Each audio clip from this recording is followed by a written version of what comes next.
कई लोग तो ऐसे हैं उनका आज तक हनुमान चालीसा पढ़ना नहीं है, आज तक कोई चालीसा, चाहे गायत्री चालीसा हो, लक्ष्मी चालीसा हो, शिव चालीसा हो, पढ़ना ही नहीं आती, बस बैठ गए भगवान के सामने और पढ़ लिया आसन लगा के। नहीं नहीं नहीं, चालीसा पढ़ने का भी एक नियम है।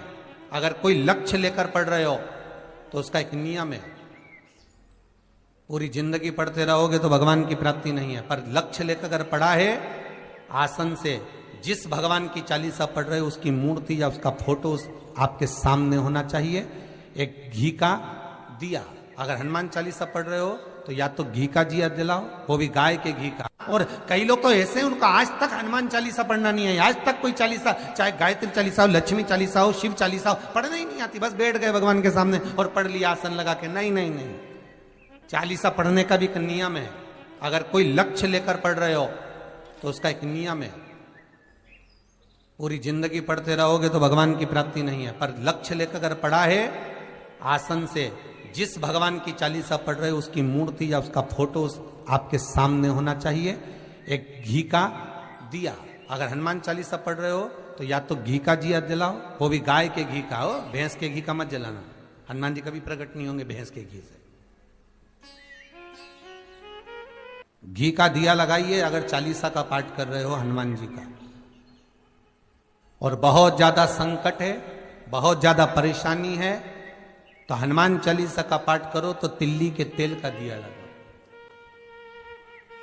काली तिल के तेल का दिया, तिल का तेल का दिया हनुमान जी के सामने आसन बिछाकर। बहुत तकलीफ है तो 3 पाठ प्रतिदिन करो और एक आसन से जितने समय, 9 बजे अगर आप बैठते हो पाठ करने तो 9 बजे ही बैठना है। 11 दिन तक प्रतिदिन 3 पाठ रोज करो। एक पानी का लोटा, कलश, तांबे का जल अर्थात तांबे का लोटा हो, स्टील का लोटा हो, तुम्हारे पास जो कलश हो उसमें जल भरकर, एक सिक्का उसमें पटक कर, एक लौंग पटक कर प्लेट से ढक कर रख दो और प्रतिदिन बस टाइम पर बैठकर पाठ करो। 11 दिन पूर्ण होंगे, जिस कामना से आपने पाठ करा है बस वो सिक्का, वो लौंग कलश में से निकाल लो, जल का आचमन करो और जिस काम के लिए करा है वो जल उस प्रयोग में ले लो। उस प्रयोग, किसी से बात करने जाना है तो वो जल पी कर जाइए, कोई से हाथ मिलाना है तो वो सिक्का, वो लौंग अपने हाथ में रखिए, अपने साथ रखिए। कई लोग कहते हैं हम तो बहुत दिनों से हनुमान चालीसा पढ़ रहे हैं, हम बहुत समय से राम रक्षा स्तोत्र का पाठ कर रहे हैं, हम बहुत समय से ये कर। अरे तो उसको नियम से तो करो। हनुमान चालीसा का प्रागट्य केवल एक दिल से की गई स्तुति। हनुमान जी महाराज की स्तुति, राम जी महाराज की स्तुति तुलसीदास जी ने केवल दिल से करी थी, केवल मन से। और ये नहीं कहते कि हनुमान चालीसा पढ़ोगे तभी भगवान, नहीं नहीं, आप दिल से अगर भगवान को पुकार लीजिए, आप दिल से पुकारो उसको, वो आएगा। नियम है महाराज, बहुत ध्यान दीजिएगा। पंचमुखी हनुमान का एक स्मरण, पंचमुखी हनुमान का एक भाव। महाराज जैसे बहुत ज्यादा तकलीफ अगर व्यक्ति को हो गई है, बहुत कष्टमय जीवन चल रहा है, हार गए हर जगह से और तकलीफमय जीवन चल रहा है, तो पंचमुखी हनुमान का एक शिव महापुराण का और स्कंद पुराण का एक बड़ा सुंदर मंत्र है। उस मंत्र को आप सब एक बार हमारे साथ में बोलें। ओम नमो हनुमते रुद्र अवताराय सर्व शत्रु संहारणाय सर्व रोग हराय सर्व वशीकरणाय रामदूताय स्वाहा। बस इस मंत्र को हाथ में काली तिल लेकर, एक जौ लेकर और गूगल लेकर, थोड़ा सा उसमें गाय का घी डालकर, कंडे को या अग्नि को जलाकर इस मंत्र का 11 बार 21 बार जाप कर कर अपनी कामना कर कर छोड़ दीजिए। कैसा भी रोग हो, बीमारी हो, कष्ट हो, दुख हो, तकलीफ हो, 21 दिन के अंदर वो आनंद आना प्रारंभ कर देता है। इस मंत्र, स्कंद पुराण का, शिव महापुराण का ये मंत्र मूल पंचमुखी हनुमान सुख देंगे। और एक और चीज याद रखिए महाराज, यदि कोई काम के लिए जा रहे हो, कोई व्यापार के लिए जा रहे हो या नौकरी करने के लिए जा रहे हो और लगी नहीं रही, बहुत तकलीफ पा रहे हो, सर्विस ही नहीं लग रही, बहुत कष्टमय हो गया, तो निवेदन करूंगा 5 पीपल के पत्ते पर बेसन के 5 लड्डू घर में बने हुए, गाय के घी के 5 लड्डू रख लो, उस लड्डू के बीचों बीच एक आटे का दिया और उसमें तिल्ली का तेल डालकर इसी मंत्र का प्रयोग कर कर पंचमुखी हनुमान का किसी भी हनुमान के मंदिर में जाकर, दक्षिण मुखी हनुमान के मंदिर में जाकर उसको रख कर आ जाइए। इसके बाद आप उस काम के लिए जाइए, आपका काम सफल हो जाएगा। आपको किसी को नहीं कहना पड़ेगा कि हाथ जोड़ना नहीं पड़ेंगे, किसी के पांव नहीं पड़ना पड़ेंगे, तुरंत काम होगा। बस इस मंत्र का स्मरण कर कर पंचमुखी हनुमान का भूतेश्वर जो मंत्र है वो सुख देने वाला, आनंद देने वाला, सहज नहीं महाराज, सुख की खान है, आनंद की राशियां में। महाराज आप कोई बहुत बड़ा काम करने जा रहे हो, बहुत बड़ा यज्ञ अनुष्ठान, विवाह शादी आदि फंक्शन करने जा रहे हो, 4 दिन 8 दिन के लिए आप घर से बाहर जा रहे हो और आपको लगता है कि घर में ताला कैसे लगाएं, तो निवेदन है एक तांबे के कलश में जल भर लीजिए और जल भरकर उसमें थोड़ी सी काली तिल डाल दीजिए, भूतेश्वर शिव का नाम लेकर। कौन से शिव का? भूतेश्वर, शमशानवासी भूतेश्वर शिव का नाम लेकर काली तिल डाल दीजिए, कलश को प्लेट से ढक दीजिए, घर के किसी भी भाग में उसको रख दीजिए। उसके बाद आप चले जाओ। किसी की सामर्थ्यता नहीं है कि उस घर में कोई पांव रखे, किसी की सामर्थ्यता नहीं है।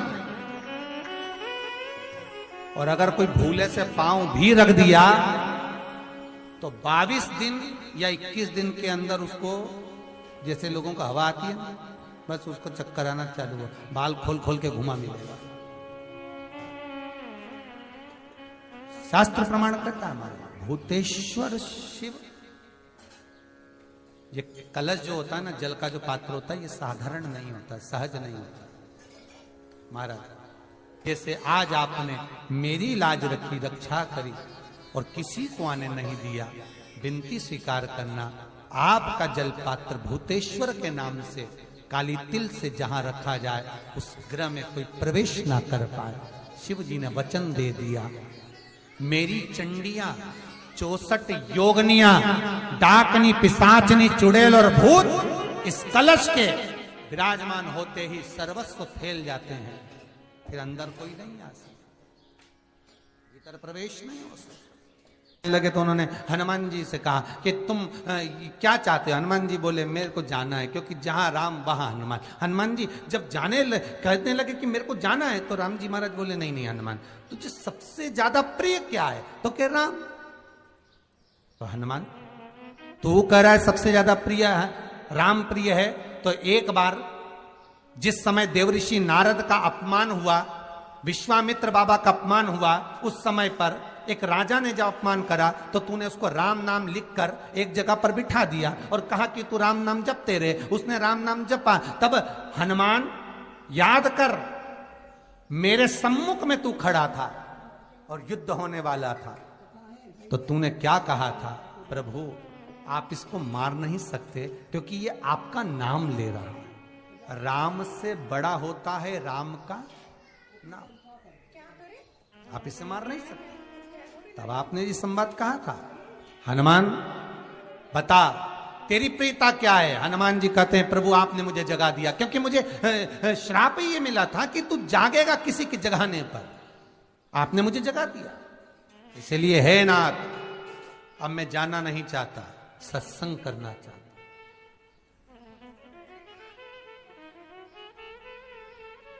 श्री राम जी का चरित्र है, अब मैं सत्संग करूंगा, भजन करूंगा, नाम जाप करूंगा।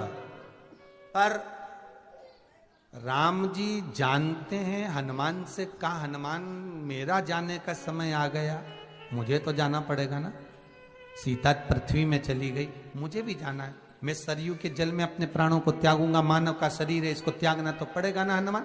हनुमान जी बोले तो त्याग दो, त्यागने में क्या दिक्कत है, त्यागो आप तो। पर दिक्कत एक बहुत बड़ी है। तो राम जी ने जैसी कहा दिक्कत बहुत बड़ी है, तो हनुमान जी पूछे ऐसी कौन सी दिक्कत है? हनुमान जी के शब्द सुने तो राम जी बोले, जब जिस समय पर तुम सूर्य को निगल गए थे, इंद्र को क्रोध आया था और इंद्र ने तुम पर वज्र का जब प्रहार करा था, जब वज्र का प्रहार इंद्र ने करा तब तुम्हारा नाम हनुमान हुआ। तब सारे देवी देवताओं ने तुम्हें वर प्रदान करा। उस जगह पर यमराज भी खड़ा था, तो यमराज ने तुम्हें वर दिया था कि जहां हनुमान होगा वहां यमराज नहीं होगा। अब दिक्कत यह है कि मुझे प्राण त्यागना है और तू मुझे 1 मिनट के लिए नहीं छोड़े, तो यमराज आएगा कैसे? दिक्कत वहां अड़ी पड़ी।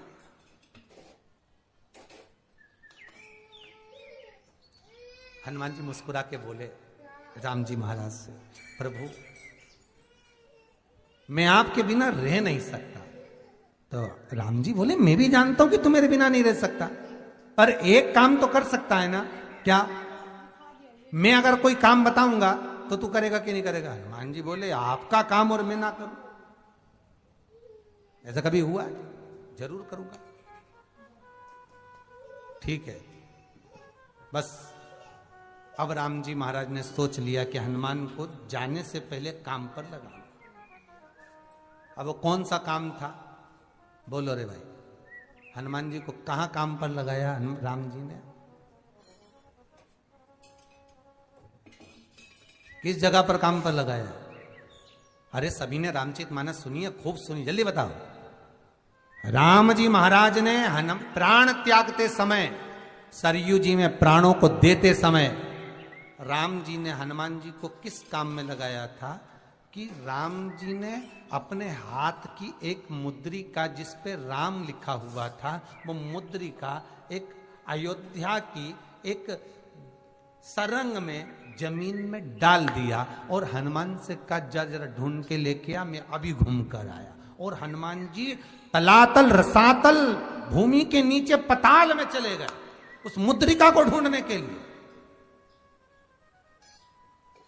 जिस पे राम लिखा है। और हनुमान जी पूछते भी जा रहे, राम कहाँ है? राम की मुद्रिका पड़ी थी, राम की अंगूठी है, और राम का ही सत्संग करते करते जा रहे। और राम जी चले गए सरयू, क्योंकि हनुमान अगर होगा तो यमराज नहीं आ सकता। हनुमान को यहां से हटाना पड़ेगा, तब यमराज लेने के लिए आ सकता। तब यम आए, और क्योंकि यम अपने नियम को धारण करेगा, चाहे कृष्ण हो चाहे राम। वही बात फिर याद कर लीजिए, अच्छा कर्म करिए, कर्म का दंड तो भगवान को भी भोगना पड़ता है। अगर कोई अदालत में केस चल रहा है, बहुत बड़ी समस्या में आप पड़ गए, बहुत बड़ा टेंशन बिल्कुल आकर खड़ा हो गया है, तो चंदन, एक लाल चंदन बाजार में मिलता है, पूजन वालों के यहां पूछना, लाल चंदन आता है। वो लाल चंदन को घिस कर उसमें थोड़ा सा तिल्ली का तेल डालकर महाराज हाथ में चंदन को लेकर शिवलिंग पर लगाएं और बड़ के पेड़ के नीचे, बड़ के जड़ में जाकर बटकेश्वर महादेव का नाम लेकर उस चंदन को लगाएं। उसी चंदन का हाथ किसी रुमाल पर लगा लीजिए और उस रुमाल को जेब में रखकर, कोई बहुत ज्यादा दिक्कत और परेशानी है उस स्थान पर उसको लेकर बैठ जाइए, मन को भी शांति होगी, कार्य भी सफल होगा और सफलता प्राप्त होगी। बस तुमरुका जी का नाम का उसमें स्मरण करना है, कोई सहज नाम नहीं है। फिर निवेदन करूंगा, नारी अगर बच्चे को जन्म देती है और बच्चा 4 महीना 6 महीने तक गर्भ में रहता है, उसके बाद अवर्षण हो जाता है, तो एक नारियल पर, श्रीफल पर स्त्री के हाइट की मोली, मोली मतलब नाड़ा जो हाथ में बांधते हैं, लच्छा, उसको नाप लीजिए और तुमरुका जी का नाम लेकर उस नारियल पर लपेट कर अपना नाम और गोत्र बोलकर शंकर जी के शिवलिंग के पास में जो जलाधारी होती है चारों तरफ शिवलिंग के पास में, वहां रख दीजिए। शिव के शिवलिंग का स्पर्श करिए, एक बेलपत्र उठाकर मंदिर की चौखट पर खा लो, तुमरुका जी का नाम लेकर। महाराज होने वाला जो बच्चा है वो पूर्ण होगा, बीच में अवर्षण नहीं होगा, बच्चा समाप्त नहीं होगा महाराज, और स्वस्थ उत्पन्न होगा। ये तुमरुका जी का नाम जीवन में सुख की अनुभूति कराने वाला, आनंद की अनुभूति कराने, सहज नहीं है, शंकर का अनुमोदन, शिव का स्मरण, स्वयं शंकर और पार्वती भगवान आनंद के साथ में चलते। और कई ऐसी हैं जिन्होंने बांधी और तो नहीं हुई है, तो उसके लिए भी ध्यान रखिए। 18 साल हो जाए। कई माताएं कहती है गुरुजी हमने सफेद आंकड़े की जड़ बांधी और मान लो संतान हुई। और कई ऐसी हैं जिन्होंने बांधी और तो नहीं हुई है, तो उसके लिए भी ध्यान रखिएगा। 18 साल हो जाए, 17 साल हो जाए, 10 साल हो जाए, 12 साल हो जाए और घर में बच्चा नहीं है, संतान नहीं है, तो प्रयास करना सफेद आंकड़े की जड़ को लेना, तुमरुका जी का नाम लेकर 21 बार शिवलिंग पे से घुमाना, रजस्वला धर्म के 7वें दिन कमर पर बांध लेना और उसी दिन से एक पीपल का पत्ता मंगवाना, शंकर भगवान पर चढ़वाना और पीपल के पत्ते को गौ माता के दूध में उसको उकलवाना। ठीक है, उकलवाकर ठंडा करवाकर पत्ते को बाहर ठंडा करने में डाल देना। दूध जब ठंडा हो जाए हथेली पर उस गिलास को रखना और भगवान शिव का तुमरुका जी का नाम लेकर उसको पीना चालू कर देना। लगभग 8 दिन 15 दिन उस दूध का पान कर कर फिर विश्राम करें। मारे संतान की प्राप्ति अवश्य हो, संतान अवश्य प्राप्त हो। पीपल के वृक्ष में स्वयं मेरे भगवान शिव आनंद वास निवास करते हैं। बाबा भोलेनाथ स्वतः निवास कर रहे हैं। केवल एक पीपल के वृक्ष में कितना सुंदर लिखा पद्म पुराण में कि 52,000 ब्राह्मण का एक साथ निवास पीपल के वृक्ष में होता है। एक साथ में महाराज जिसकी फैक्ट्री नहीं चलती हो, प्रॉपर्टी की आप खरीदारी बेचादारी करते हो, प्रॉपर्टी से जुड़ा हुआ काम करते हो या लोहे से जुड़ा हुआ करते हो या फैक्ट्री आदि का कर्म करते हो, कोई मैन्युफैक्चरिंग करते हो, वो नहीं चल रहा, तो हनुमान जी के उल्टे पांव का सिंदूर लीजिए और हनुमान जी के दूसरे नंबर के भाई गतिमान का नाम लीजिए। किसका नाम लेना है? गतिमान। गतिमान का नाम लेकर फैक्ट्री के बाहर या फैक्ट्री पर एक स्वस्तिक का निर्माण कर दीजिए। हनुमान जी के उल्टे पांव के सिंदूर और गतिमान का नाम। कभी आपकी फैक्ट्री कोई काम नहीं निकालेगी, उन्नति की ओर ही लेकर जाएगी, कभी घाटे की ओर नहीं जाएगी। गतिमान का नाम। रतिमान, केतुमान, मतिमान, ये जितने भी नाम है हनुमान जी के भाइयों के, ये सब कल्याण प्रद। एक एक नाम कल्याण प्रद हमारे। एक यदि बच्चे को सर्दी ज्यादा होती है, निमोनिया